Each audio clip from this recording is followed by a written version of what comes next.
Hello everyone, welcome back to the channel. In this video I'm going to walk you through how to stream Xbox game using Xbox Remote Play. So you can play Xbox game on your mobile using Xbox Remote Play or Xbox Cloud Gaming. So I'm going to share with you the first method, which is the using the Xbox Remote Play for games installed on your console.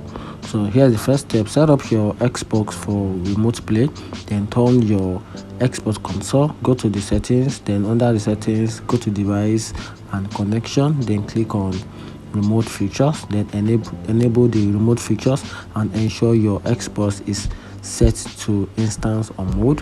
Then on the step 2, connect your mobile, which is your phone, install the Xbox app on your mobile phone, then sign in with your Xbox account, then tap the console icon and select remote play on this device, and then you can now stream and play your Xbox games on your mobile. So that's it. Find this video helpful, turn on the notification button and follow for more. Thank you.